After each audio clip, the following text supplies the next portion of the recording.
यस्यान्तं न विदुःसुरासुरगणाः देवाय तस्मै नमः.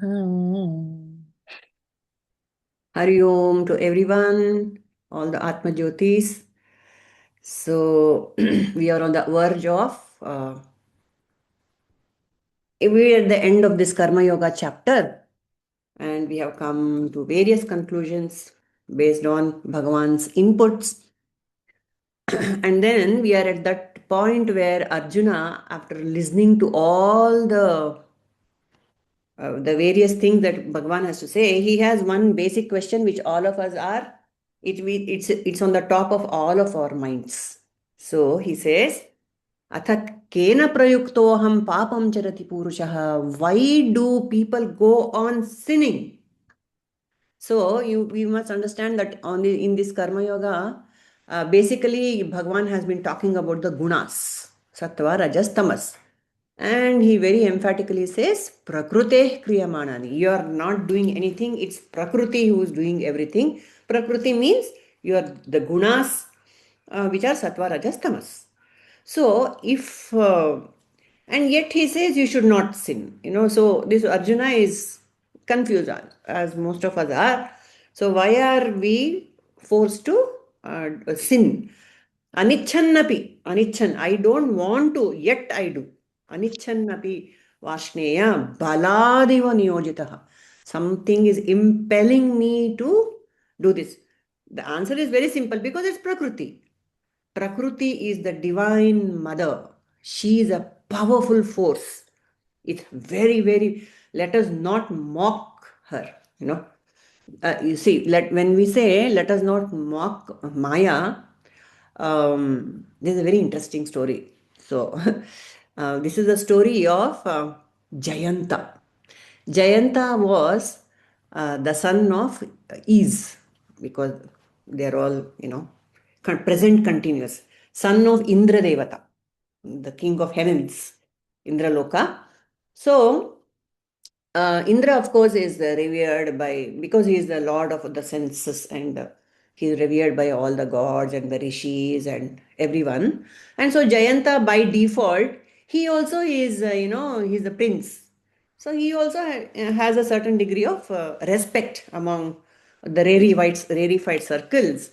And then when Rama and Sita, Narayana and Lakshmi come down to earth in their avatara, as Rama and Sita, he sees that this Rama is getting a lot of importance.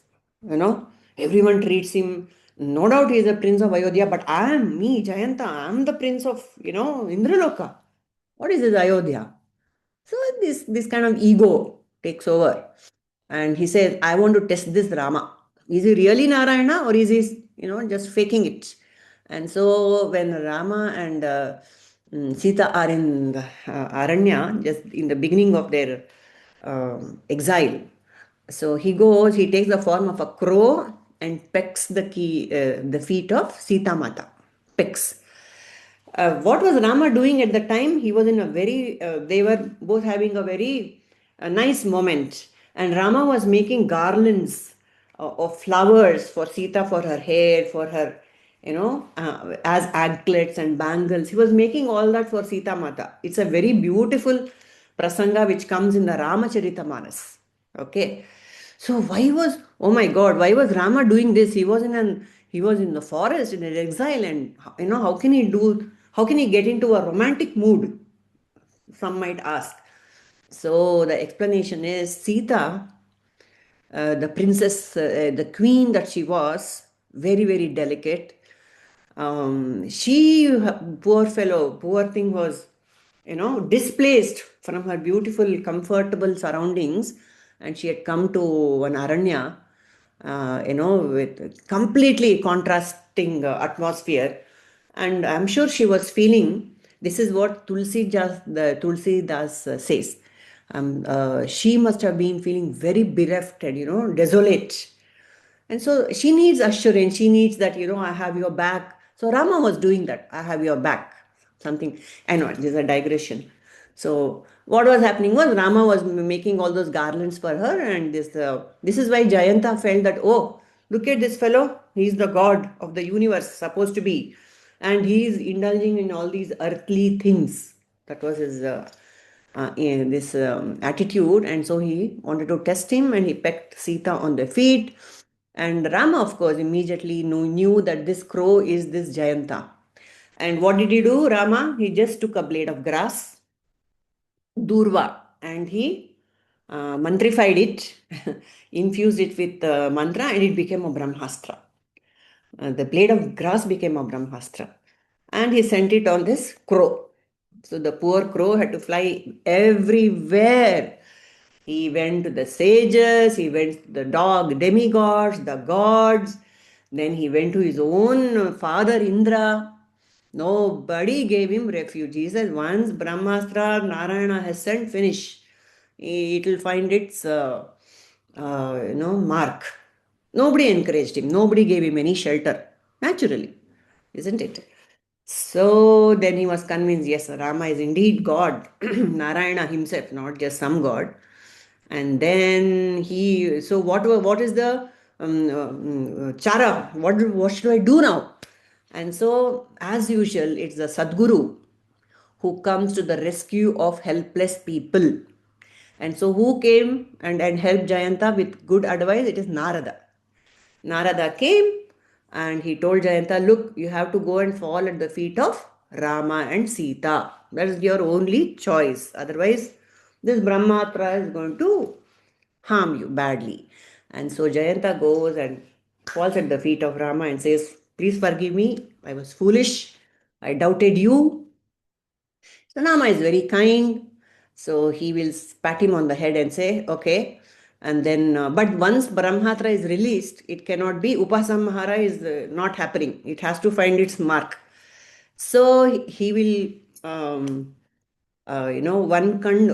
eye, he will make him blind in one eye. It will hit one eye and then it goes back. So this is the story. Why was it narrated? Because Sita Mata is Maya Devi, Maya herself, Yoga Maya. Okay, so she should not be mocked. So here, when we see the gunas in people, when she is mocked, Purusha himself will come and, take things into his own hands. He said, how dare you do that? So that's what it is. That means what is the takeaway for us from this story is, when we see highly rajasic, highly tamasic, sattvic people, of course, we adore, we love them. When we see such gunas in other people, we should not complain. It is Maya, it is Prakriti who is acting. No, that's the whole essence of this. So, Baladiva Niyojita, of course, she is ma powerful. That's why she makes us act the way we do. Despite despite my best intentions, I do things which is very unique to me. And so for this question, Bhagavan says, we have covered all this, but just recap. And Bhagavan says, Kamayesha Krodhayesha Rajoguna Samudbhavaha Mahashano Mahapapma Viddeham Iha Vairinam. Okay. Know that this Kama and Krodha, which arise from Rajoguna Samudbhavaha. Once is very Rajasic. This Kama and Krodha are very active. They are Maha Ashanaha and Maha Papma. Maha Ashana is one who goes on eating. Ashana is to eat. Maha Ashana is like that all-consuming fire. You pour how much ever ghee you want in the fire, it will go on consuming. It will never say stop. So this Kama is like that. Maha Ashana. Goes on eating, goes on eating. Adike Rakta Bijasura analogy is there in our scriptures. And Mahapapma. And because of this desire, it makes you sin also. Mahapapa. We go to any lengths to satisfy that desire. Isn't it? Especially the baser desires. They, impel one to commit the worst crimes. Videham iha vairinam. Videham. Know them to be your enemies. Now here we should have a question. In question, no? Does any question come to you after knowing how powerful Maya is? And then Bhagavan is saying this Kama and Krodha make you sin. Is there something we need to ask ourselves? Any questions coming to anyone's mind? How do we control? Why should we control them then? If she is so powerful, why should they be called as Mahashana, Mahapapma? Yes or no? If Hmm. on one hand you're saying it's a power of Maya, and then you say you know them that they are your enemies, Andre, what do we do about it? So there is Correct. Kama. We can't deny. And Kama will give rise to Krodha. We cannot deny. So what do we do about it? Ashte, like you said, by themselves they are there. By themselves the fire is there. But don't go and put your hand in the fire. So, like Prabhuji has been telling us over the past few weeks, emotions by themselves are not evil. They'll be there because it's Yoga Maya, it's Mahamaya, it is there. Emotions are there. But how I give expression to it, that is the problem. That is where the free will comes in. We have to assume a degree of free will to come over all these tendencies. So, not to give in to them, to understand their nature. That is why the intellect, see, along with these gunas, Bhagavan has also, Maya herself has also given us the instruments to decode her, right? The intellect is there, mind is there, everything is there. Intellect, basically, the higher faculty, she's given us that also. Use it. All the tools at our command. And she has given us the Bhagavad Gita. So we have to use our faculties and know how to tackle these tendencies. And so Bhagavan goes on to describe more and more about this Maya, how it envelops us. This is 3.8. धूमेनाव्रियते वह्निर्यथादर्शो मलेन च यतो यथो उल्बेनावृतो गर्भस्थः तेन दाम्नावृतं गर्भस्तथा तेनेदमावृतम् okay धूमेनाव्रियते वह्निर्यथादर्शो मलेन च यथोल्बेनावृतो गर्भस्तथा तेनेदम् आवृतम्. So, very interesting shloka coming up. So, how is this Maya covering us? So, Bhagavan is continuing to answer Arjuna's question. He is giving three similes. Three similes. As fire is enveloped by smoke. Okay. So, how a jiva is enveloped by all this Maya business. Number one is as fire is enveloped by smoke. Dhumreta, dhumena avritaha vanhi. Fire is enveloped by smoke. Then darshaha malenacha. A mirror is covered by dust. And then ulbena avrito garbhastaha. The one who is in the garbha, the fetus, is enveloped by placenta. See, nice. The three examples have been given here. This is how Maya is covering us. So can we draw any conclusions from this? Why these three examples have been given? Why three examples? Would one not have done? Like how smoke is covering fire. Why three examples? Anyone please? Sometimes when we get these desires, the Maya, like it just covers, we are right. Like our desires are so strong, even if someone tells, oh, that's not good, it's not needed, you're not going to listen. So Okay. it's covered by this. That is Maya, the smoke. okay. So that is Yeah, that's one. The most important thing gets covered because of desire. The vital thing. most vital thing gets covered. Okay. ಅಲ್ಲ ಅದು ಮೂರ್ example ಯಾಕೆ ಅಂತ. ಅದೇ. Hmm. So Suma Is it was ಹೇಳು yes Sneha. is it all interrelated and it impacts our desires to be connected or something? Desires Or are feeling? all I'm right. not sure. Okay. Suma Trying to think hard. Yeah. yeah. It has to be explained. Otherwise, it's quite, all Yeah. avrutaha. Yeah. Dhumrena avrutaha. Yes, Suma?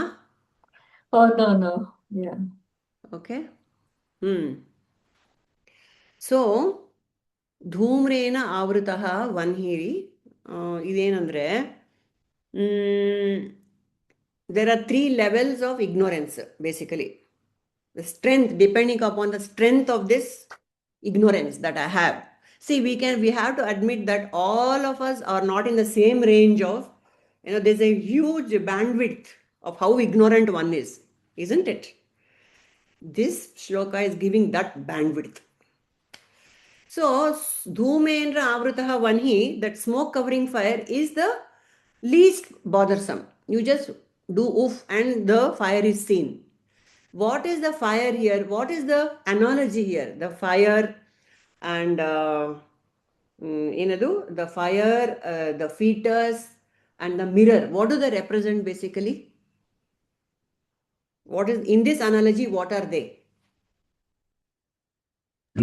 Is it like earth, wind, and fire, like that? Purnima's the Brahman. elements. Hello. Sorry. Not Shweta, that's not correct. Like Sneha said, it is my true nature. Yeah, It okay. is being covered here. My true nature as Brahman. Alva? So, my true nature, if that as Brahman, if it's like a smoke, it's just very hazy. It is not dense. So you just do oof and it's revealed. For those kind of shishyas, they are called as dry twigs. The Guru says Tattvamasi and yes, bang, you're done. So the smoke is cleared and the true nature is revealed. That is the first example. Second example is Swalpa, greater degree of Ajnana. The mirror covering the dust. You really have to take a cloth, oof will not do. You have to take a cloth, maybe make it a little damp and then you have to wipe it.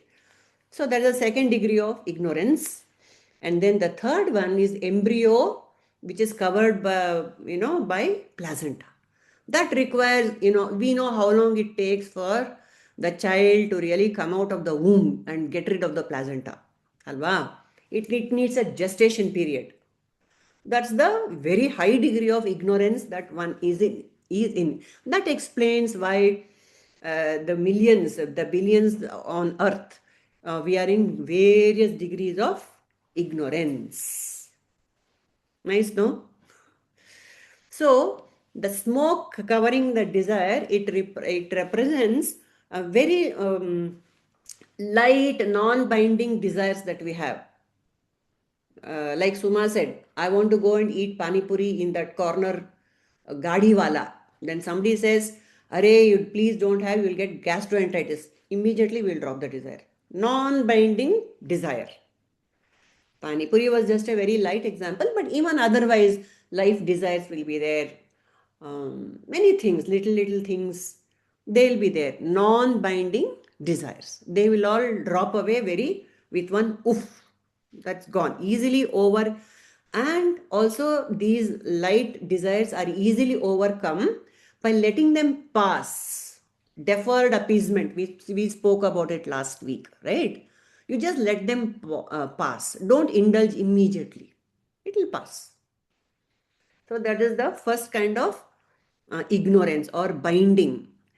And then the dust covering a mirror, of course, desires that are more persistent. How will the desires persist? The thought will come back again and again. The same repetitive thought patterns will come back. That is what in second chapter also Krishna says, you dwell on something, it is bound to make a home in your head and it will keep coming back and back and back. Example, of course, is Duryodhana. I have to get rid of these Pandavas. I have to get rid of these Pandavas. That is, of course, the third degree. But here we can also apply it to our desires. We have to do a self-check.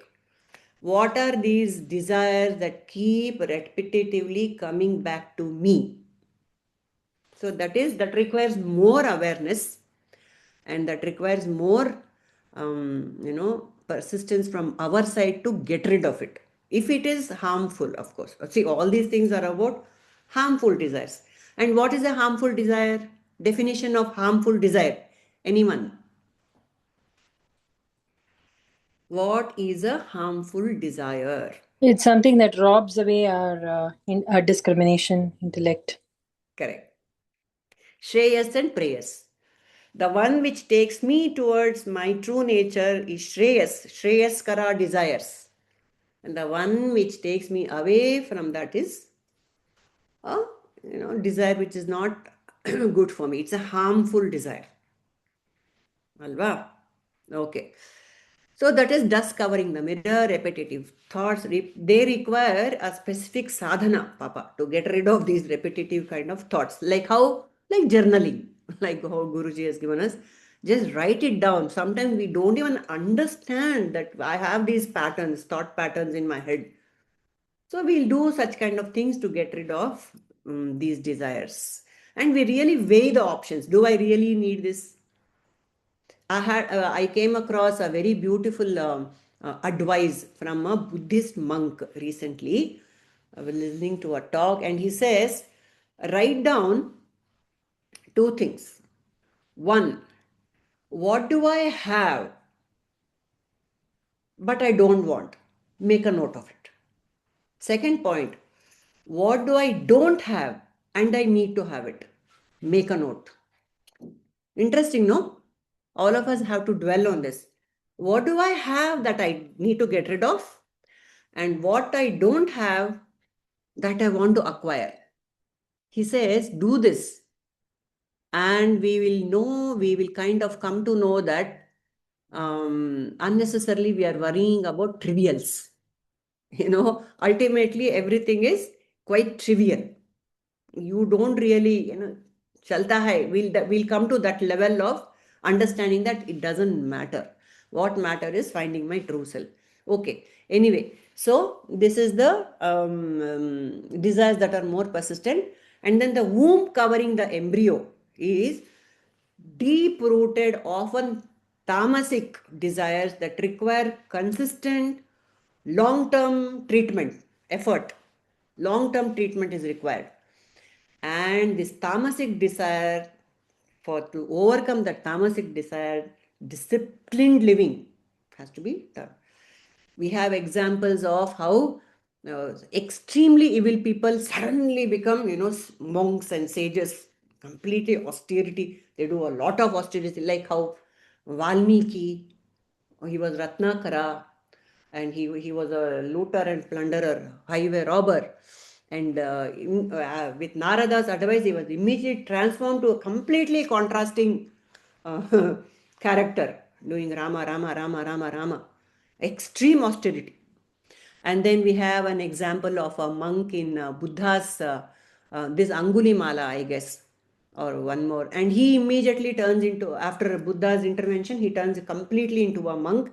And he gets stoned by people in the village. And yet he takes it all with great equanimity. Yes, I deserve this, Santa. So, these extremely tamasic people, if they are lucky, they come across some great Mahatma and immediately they'll turn completely spiritual. So all the three examples God has given. Amele, what else is there? Okay. So in the placenta state, if I think I am in the placenta state, what I need to do? I need to do a lot of karma yoga, seva. Service, Bhagavan says, is one method I can get rid of all these, at least mitigate some of the bad karma, service, loka kalyana. One has to get into service for this placenta removal. And a little lesser problem is the mirror situation. If I think I don't have too many tamasic desires, but I do need to get rid of some of my idu andre, then for the mirror state, what is recommended is upasana, bhakti. You have an Ishta Devata, you meditate on the Ishta Devata, you have an Ishta mantra, japa mantra if you're lucky, your guru has given, do it. Upasana will help for the lesser kind of binding. And of course, the smoke covering is what is required. Karma aitu, upasana aitu. So the last one is what? Jnana. Asht, jnana. Most subtle. See, you can see that they're all subtle. They're getting subtler, gross to subtle. That is the journey. Gross, seva. Subtler, upasana. Subtlest, jnana. And that is how the Vedas have been organized. There is karma kanda for the most of the population, most of us, 99% karma kanda, do work. Do your purusharthas in a dharmic manner. Go through the ashramas of life. Do all your duties. Vadharme nidhanam shreyaha. Don't, drop any of that. So that's karma kanda. And then there is the upasana kanda is there, where all these sadhanas, the meditation techniques, everything is given. And then, of course, the jnana kanda. Everything is so beautifully organized. All based on the gunas. All based on our gunas. So the dilemma of the spiritual seeker is, I don't know where I am. Isn't it? That is the dilemma. So what do? I do all three. That's what we are all doing. That's what Prabhuji has told us to do. Do everything. Don't drop anything. Everything is important. Karma is important. Upasana is important. Dhyana is important. Japa is important. Jnana is, of course, very important. Especially if we are into jnana, all the others will make sense. Otherwise, it will become that other sadhanas also will become binding. So this is the beauty of this example. So people, any thoughts on this? You want to share anything, any thoughts on this? Please feel free. I have a question, Purnima. Yeah. The embryo being enveloped by the placenta. So actually the placenta is very important for the development of the embryo. Correct. How do we correlate that? See, these examples have to be not stretched. We should not stretch it to that level. It just to what extent we have to take the example is, it needs a long gestation period to come out of it. Ashte. ಏನಿಲ್ಲ. ಅದ್ರ ಮೇಲೆ we cannot stretch. ಸುಮ್ಮನೆ example ಕೊಡ್ತಾರೆ ಅದಷ್ಟೇ. That's all. Yeah, of course, the placenta is required for the embryo and all that. We know that, but it will take a long time ಅಂತ ಹೇಳಕ್ಕೆ ಅಷ್ಟು ಹೇಳ್ತಾರೆ ಅಷ್ಟೇ, ಇನ್ನೇನಿಲ್ಲ. Andre, can we also say that the samsara, like how the embryo gets rid of the placenta as it develops, alva? I mean, its dependence on the placenta is lesser and lesser. Lesser and lesser. Correct. So as we spiritually grow, this protection, the samsara leads us to the spiritual growth. Correct. And finally we get liberated out of release from that. Correct. Correct.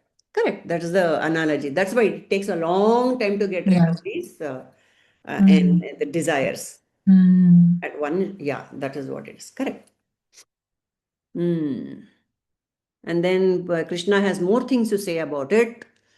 Avritam jnanametena jnanino nityavairina kamarupena kaunteya dushpurena ananena cha. Same theme is being enveloped, O son of Kunti, is wisdom by this constant enemy of the wise in the form of desire, which is difficult to appease. Same thing. This fire, enemy of the wise in the form of desire. The enemy of the wise is this desire, and it is difficult to appease. The wisdom is enveloped by these things, is what he is saying. That's the same. It's a commentary on his own comment. Indriyani mano buddhirsya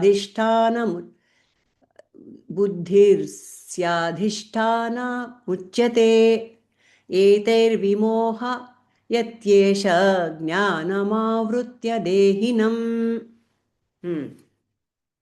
Indriyani mano buddhirsya muchyate Yadhisthana muchyate etervimoha yatyesha jnanamavritya dehinam.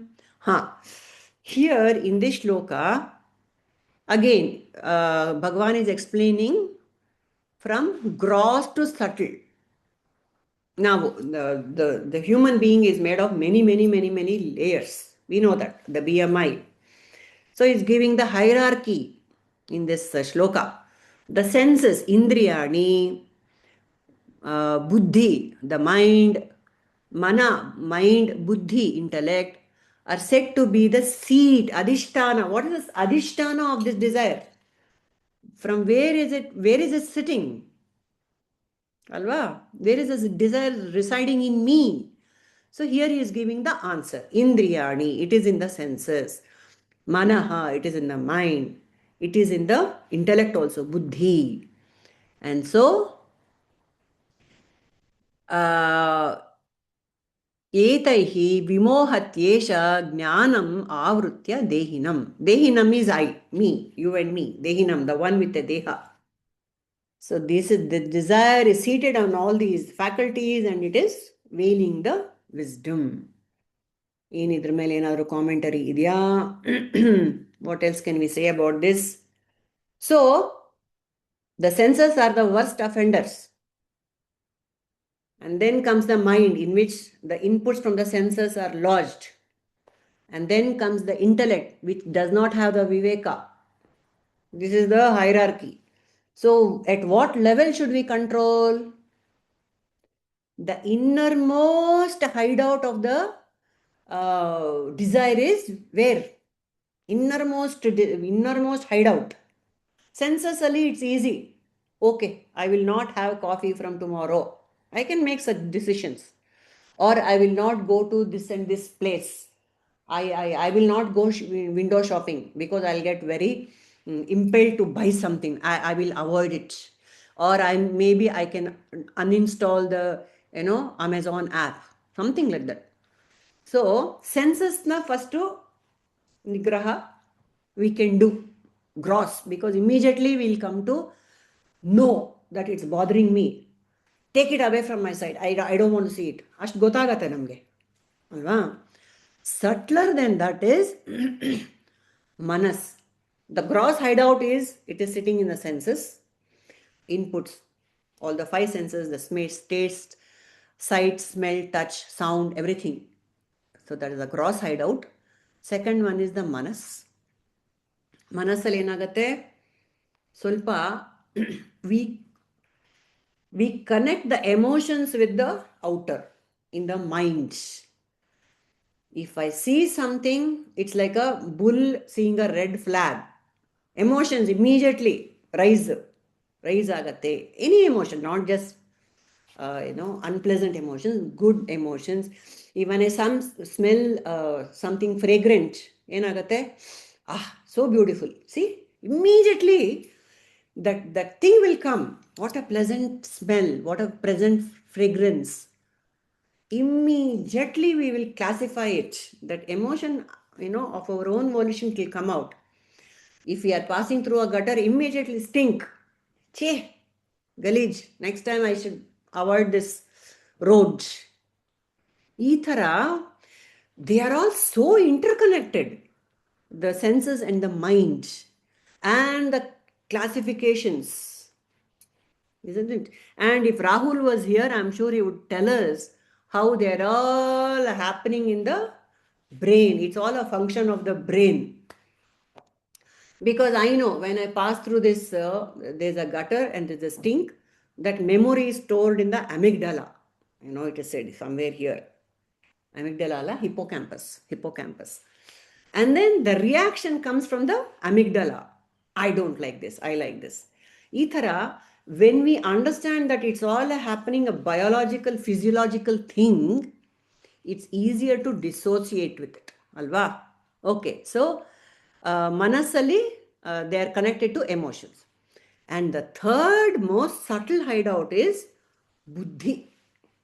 ಗೊತ್ತಾಗೋದೇ ಇಲ್ಲ ನನಗೆ. It will have gone seeped right inside me. It is very, very, very subtle. Subconscious ತನಕನೂ ಅಲ್ಲ, intellect ಅಲ್ಲೇ ಇದೆ ಇನ್ನೂ. So it is a rasa. It becomes a rasa anta. It's very, very subtle. Of our own volition we go, ಎಲ್ಲೋ ಒಂದ್ ಕಡೆ ಒಳ್ಳೆ ಸಂಗೀತ ಕೇಳಿಸ್ತಾ ಇದೆ ಅಂದ್ರೆ ನೀನು ಹೊರಟ್ಬಿಡ್ತೀಯ. It's a rasa, which is like, yeah, you can say maybe subconscious. So these are all the hideouts of the desires. ಏನು ಮಾಡ್ಬೇಕು ನಾವು? ಅರ್ಥ ಮಾಡ್ಕೋಬೇಕಷ್ಟೆ, ಏನೂ ಮಾಡೋಕ್ಕಾಗಲ್ಲ. The only thing we can do is to understand the process and to know where to draw the line and to go about chitta shuddhi. Chitta shuddhi ಮಾಡ್ಕೋತಾ ಹೋದರೆ emotions ಎಲ್ಲ we will not come into the sway of the emotions. ಚಿತ್ತ ಶುದ್ಧಿ ಅಂದ್ರೆ ಏನು? To have less and less negative emotions. ರಾಗ, ಅದೇನ ಅರಿಷಡ್ ವೈರಿಗಳಿದಾರಲ್ಲ, less and less of that. It should go on coming down. ಕಾಮ, ಕ್ರೋಧ, ಲೋಭ, ಮೋಹ, ಮದ, ಮಾತ್ಸರ್ಯ, ಇದೆಲ್ಲ ಕಡಿಮೆ ಮಾಡ್ಕೊಂಡು ಹೋಗಬೇಕು. To whatever degree is there, they should not bother me. ಆ ಲೆವೆಲ್ಗೆ ಬರಬೇಕು. That is called as chitta shuddhi. And as we all know, how we can do it is shravana, manana, bhakti, upasana, japa, dhyana, just what the previous karma, seva, everything has to be done. ಅವಾಗ ಚಿತ್ತ ಶುದ್ಧಿ ಆಗ್ತಾ ಹೋಗುತ್ತೆ. And ಅದ್ರೊಳಗೂ what I need to, what I like to do depends on me. Again, what is my problem? What do I like best? I like jnana best. Okay, do more of that. No, I like to keep busy. I want to do more karma. Do it. Do seva. I like to sit and do my japa. Do it. So everything we cannot divide. Okay, for 3/4 this, 3/4 hanga ಮಾಡಕ್ಕಾಗಲ್ಲ. So it all depends on our own qualifications. Whatever I want to do more, I will naturally, I'll do that more. But do it is what Bhagavan is telling us. Don't slip up from your sadhana. That's the bane of the spiritual seeker. Start something like a New Year resolution and it comes down. No, let us not let that happen. We are all on the path, and this is where we need to be. Never let that down. So that's what Krishna is telling us. Amele, we just have 3 more shlokas. We can any thoughts on this, please share. Or maybe we can finish this chapter and we can discuss a little bit. Tasmat tvamindriyan yadau niyasya bharatarshava. Tasmat tvam indriyan yadau niyasya bharatarshava. Papmanam prajahihyenam jnana vijnana nashanam. Tasmat, therefore, tvam, you. Who? Bharatarshava, Arjuna. Bharatarshava andre, he is the descendant of Bharata. Okay. Who was that Bharata? We come across in the story of Shakuntala, Dushyanta and all that. He lived in Kanvashrama. He was a sage. Bharata himself was a sage. So here Krishna is reminding Arjuna that you are a descendant of a sage, a kingly Rajarshi, Bharata. So you are of that kind of intellect that can understand these deep truths. Tasmat tvam indriyani adav niyamya. Immediately adav. Ivatte ಮಾಡಬೇಕು ನೀನು. You have to control the senses first. Papmanam prajahi. Kill the sinful thing called desire. Prajahi. Hyenam jnana vijnana nashanam. Why? Hyenam, it destroys your jnana and vijnana. Your jnana, whatever little knowledge you have, and vijnana is the wisdom, that intellect, that discriminatory power, viveka, it will kill anta God is telling Arjuna. So in this context of coming back to the context of this entire, what was the desire of Arjuna? He's saying, kill your desire. Papmanam, this papa, this desire is killing you. It's a sinful desire. ಏನದು ಪಾಪ ಅಷ್ಟು ಏನು ಮಾಡ್ದ ಅವನು Arjuna? Sinful desire. What was it? Just recall in what context Bhagavan is using such very strong words, kill. Yeah. He wanted to run away from that. He wanted to give up Attachment. making yuddha by attachment of his Correct. own relatives. Mamakara. Mamakara. Correct. And He then was away from his duties. he wanted to run away from it. See. That was the main thing, yeah. Swadharme nidhanam shreyaha. You die Yes. doing your duty. That is why this desire to take sannyasa, you kill that. That was the whole But thing. mamakara is very common, right? Everyone will have that mamakara. If you don't have mamakara, then See, it is called it's as hard to detached kill. attachment, Suma. Yeah. Once you come to spirituality, detached attachment. Inge, Yeah. that Prabhuji keeps telling us, your children, what is mamakara, yarik baratte first. And my family, Yeah. immediate family, first circle, so to speak, parents, spouse, children. Ashte, alva? Yeah. Yeah. So the solution is, you are only a custodian. You have to take care of them. You are in this space so that you can care for them. And when the time comes, they'll be taken away from you, or your children will move away, whatever things happen in life. Don't be attached. You're just a custodian. Like they will get off. They're all passengers, co-passengers on a train. They'll get off when their stop comes. Don't be too attached. But while they are with you, you better take care of them properly. Matru devo bhava, pitru devo bhava, putra devo bhava, atiti devo bhava, ಎಲ್ಲರನ್ನೂ ದೇವರು ಅಂತ ನಾವು ನೋಡ್ಕೊಳ್ಳೇಬೇಕು. But don't get attached. So, ಅಲ್ವಾ, ಆ ಥರ ಎಲ್ಲರನ್ನೂ ಚೆನ್ನಾಗಿ ನೋಡ್ಕೋಬೇಕು. Without mamakara also it can be done, no Suma? Without mamakara also it can be done. Yeah, we just need to let go. Yeah. Affection irlebeku. Affection it is natural. So it is said, no, because Bhagavan has come in the form of mother or parents. Because he has taken the form of this particular form for the child. It's Bhagavan himself, it is his child. He is taking care of it in your form. See, one has to constantly go back to the truth. Yeah. Yeah, it's all him only who is doing all this. Anta. That's the thing. So here in this shloka, what is it? That sinful thing that Arjuna was trying to do was Swadharma, he was abandoning. He was abandoning his Swadharma. So, wisdom, Jnana and Vijnana. Jnana is, just knowledge that, yes, I have to do my Swadharma, knowledge. Vijnana, how to do that, the technique also, it will destroy the technique also. Ning Kshetriya ninu. Ningella baratte.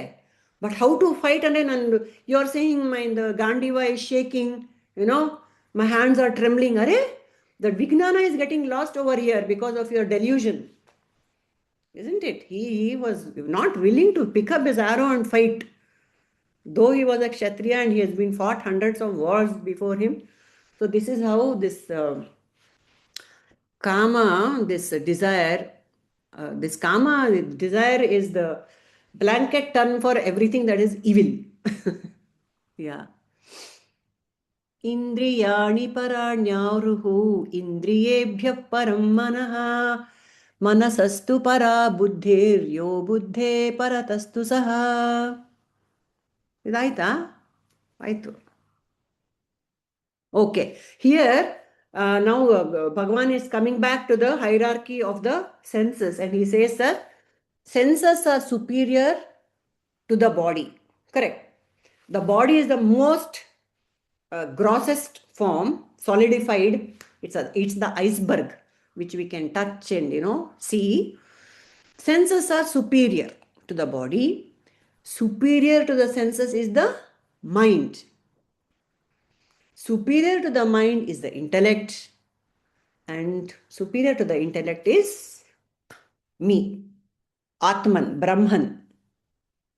So he's giving the hierarchy. So what should we do? Don't bother about the gross. Become more and more subtle. Mele, mele, mele, mele, hokta, subtle. Become more subtle. Fine.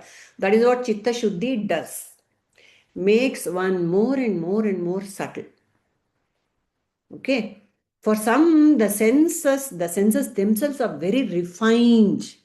All these coffee tasters, wine tasters, their senses are so refined. The sense of smell, the sound of the wine when it is. There's a beautiful serial called Drops of God on Apple TV. I was watching their wine tasters, and it is quite fascinating how all the five senses are so refined that just by looking at the color of the wine, they can tell the vintage, and just by the aroma, they can tell. Itara. At the senses level also become refined, and then go to the manas level, become refined. Intellect level become more and more subtle, and then the subtlest is Atman. So this is the route we have to take. Do you know the story of a pandya between all these? Wait, let us. Yeah, we are coming to the last. Pandya, the pandya between the five senses. Anybody knows the story? You can please tell. They had a contest. The eyes, the ears, the nose, they all had a contest. They said, if I leave, I'm the most important fellow for the human being. They had a argument. And so they went to Brahmaji. And he said, okay, if you want to test who is the, most important fellow, then you figure out a way of figuring it out. So what should I do? Each of you fellows take leave and go for one year and come back. And so first the sense of the sight, eyes will say, okay, I will go away. Let us see how you lead your life. And then he comes back after a year. How did you all do? Yeah, it was a bit difficult, but we managed, not a problem. We learn to, live around that problem. The same thing happens with the sense of hearing and the smell and the taste and everything. And finally, nobody will miss them much. Everyone will kind of get used to the conditions. But when the prana says, okay, I am going on a leave, what happens? Yo, no, please, play, don't go. Because he is the adhisthana. The prana is the adhisthana on which all of them are based. So, prana is nothing but prakriti, nothing but Hanuman in our, what do you call it? Iconography. Hanuman, Prana, and Chaitanya. They are one, they are like, two peas in a pod. You cannot separate them. If the prana leaves, you don't have the instrument to realize Chaitanya. If Prakriti abandons you, you cannot realize Purusha. Therefore, become more and more and more and more refined. Ashte, that's what he is saying. So that is why that breath is given a lot of importance in all our sadhanas. Hold on to the breath. What happens when we hold on to the breath? ಏನಾಗುತ್ತೆ? this mind and body जुड़ जाता है. It said the breath is the one which connects the mind and the body. Present moment. ಆ present moment ಅಲ್ಲಿ ಏನ್ ಗೊತ್ತಾ, ರಾಗ ದ್ವೇಷ ಏನೂ ಇರಲ್ಲ. It is just simple thing will be going on every. That ಸಾಕ್ಷಿ ಭಾವ becomes more and more strong when one is in the present moment. That is why all the Buddhist traditions alli this vipassana is given a lot of importance. Watch. How? With the breath, watch the body. Yes, Shweta? Purnimaji, the practical thing, like whenever your mind is wandering with so many thoughts, one can do this practice. Like you can concentrate on your breath. Automatically, the thoughts will vanish. Correct. That's the traditional pranayama method is to concentrate on the breath so that it is always anchored in the body. When the breath is anchored in the body, the mind is anchored in the body. When everything is anchored in one place, all is well. Otherwise, when I run away with my thoughts, that's the problem. The whole idea is to not to run away with the thoughts. The breath is the very most important thing. There is a very beautiful thing one Mahatma has said about breath. When you're doing pranayama or doing some mindful breathing, not necessarily a proper technique, just when you're sitting quietly and observing the breath, what you can do, he says, is imagine that it is Hanuman, the Vayuputra, who is entering inside, doing pradakshina of Lord Rama, the Chaitanya in me, and is coming out. What a beautiful thought, no? Breath is going in, Hanuman is going in, he is doing pradakshina to Lord Rama and coming out. See, this itself is a beautiful upasana method. You can sit for a long time with this thought. Each breath, Hanuman, Chaitanya, Rama, Namaskara. So beautiful. See, when you're doing that, where is the space for this raga dvesha to come in? Isn't it? So many beautiful techniques are given in our culture to get rid of such problems. All right. So the last shloka for this chapter is Evam buddheha paran buddhva samstabhyatmanam jahi shatrum mahabaho kamarupam durasadam. Okay.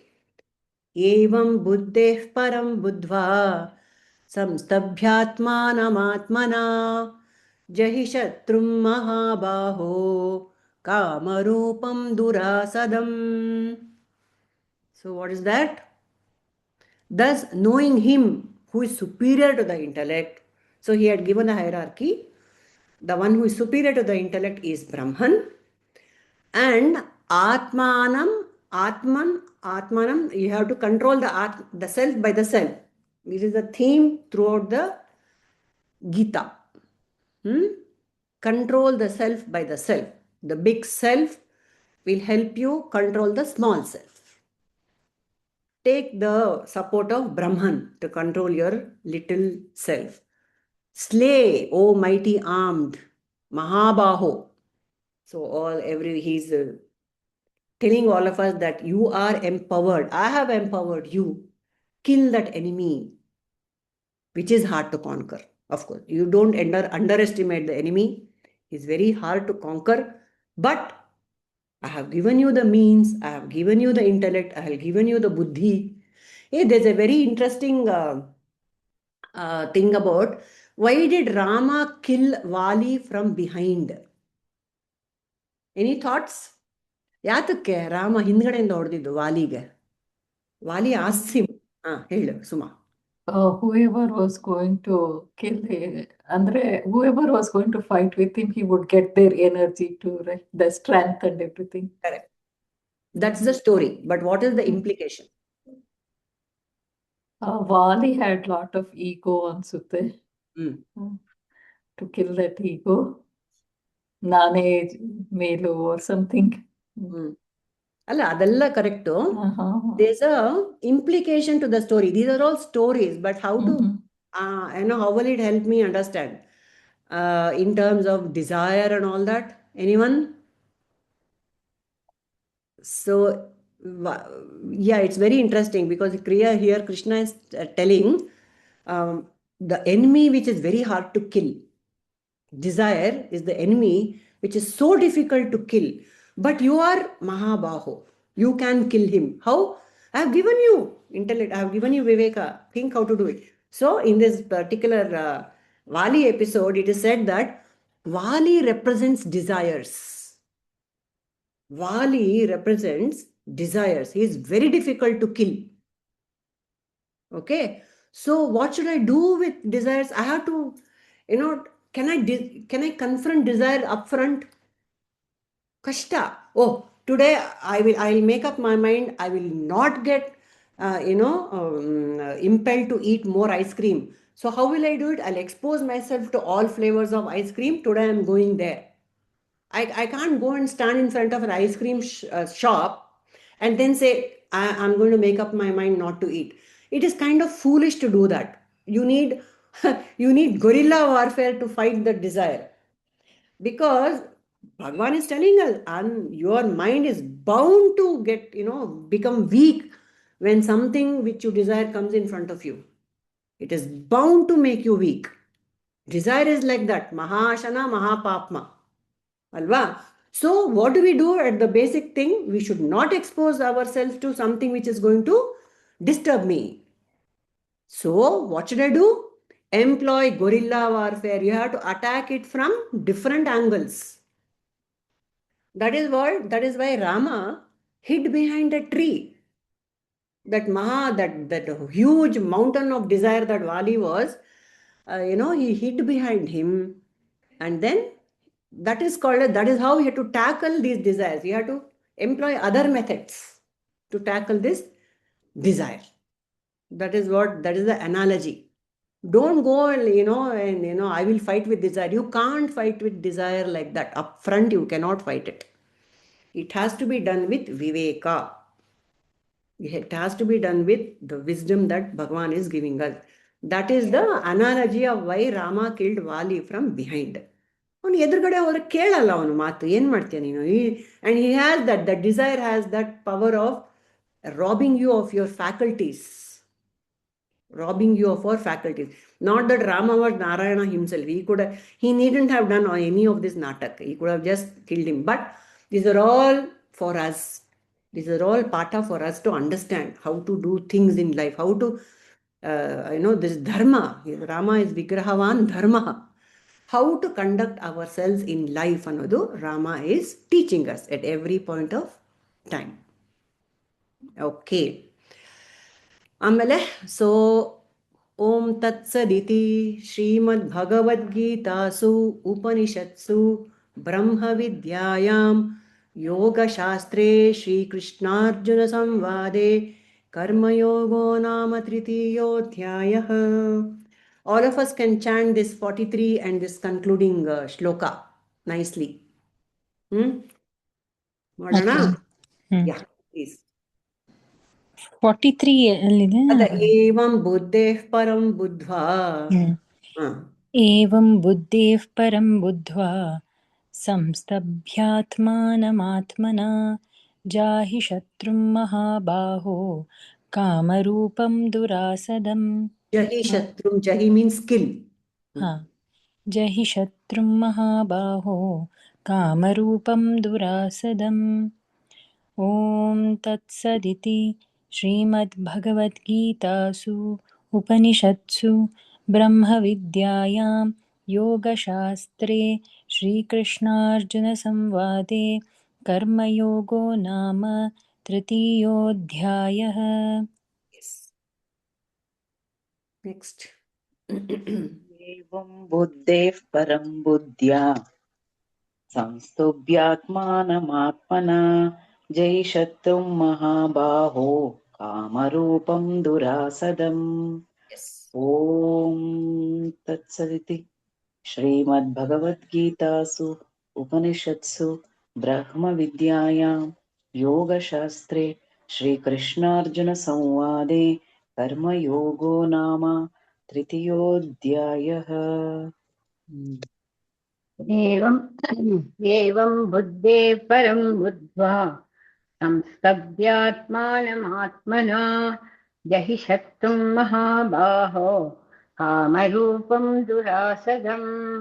ॐ तत्सत् इति श्रीमद्भगवद्गीतासु उपनिषत्सु ब्रह्मविद्यायां योगशास्त्रे श्रीकृष्णार्जुनसंवादे कर्मयोगो नाम तृतीयोऽध्यायः। एवं बुद्धेः परं बुद्ध्वा संस्थाप्यात्मानमात्मना जहि शत्रुं महाबाहो कामरूपं दुरासदम्। ॐ तत्सदिति श्रीमद्भगवद्गीतासु उपनिषत्सु ब्रह्मविद्यायां योगशास्त्रे श्रीकृष्णार्जुनसंवादे कर्मयोगो नाम तृतीयोऽध्यायः. Yes. Who else wants to chant? एवं बुद्धेः परं बुद्ध्वा संस्तभ्यात्मानमात्मना जहि शत्रुं महाबाहो कामरूपं दुरासदम्। ॐ तत्सदिति श्रीमद्भगवद्गीतासु उपनिषत्सु ब्रह्मविद्यायां योगशास्त्रे श्रीकृष्णार्जुनसंवादे कर्मयोगो नाम तृतीयोऽध्यायः।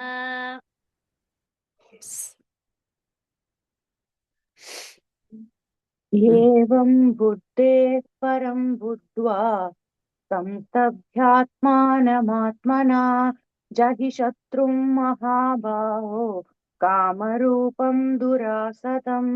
ॐ तत्सत् इति श्रीमद्भगवद्गीतासु उपनिषत्सु ब्रह्मविद्यायां योगशास्त्रे श्रीकृष्णार्जुनसंवादे कर्मयोगो नाम तृतीयोऽध्यायः.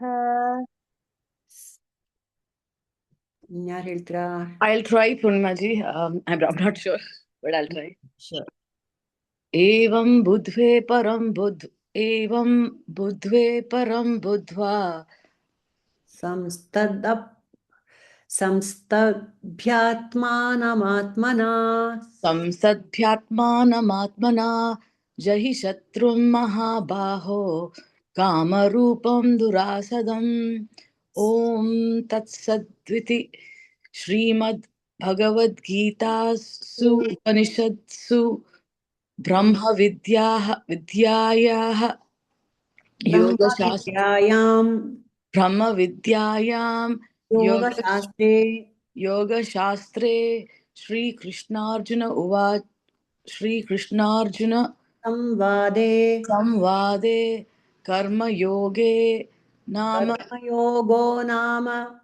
कर्मयोगो नाम तृतीयोऽध्यायः. Thank you. It is so beautiful. It will come at the end of each chapter. So, see, the best thing is it's a samvada. Krishna Arjuna samvada. It is not just a bodhana. You know. So that questioning is very, very important in this Jnana Marga. Very important. One has to ask questions. The disciple has to ask questions and the master will answer. In the next few chapters also it will come. Tadvidhi pranipatena pariprashnena seveya. That pariprashna is also one. You have to serve the master and ask questions also. Otherwise, how will we understand? How will the master know what the doubt the disciple has? So all this is very beautiful. So this is Karma Yoga. Inyaradru heltira? Are we done? Okay. So beautiful chapter we have concluded for now. Any thoughts?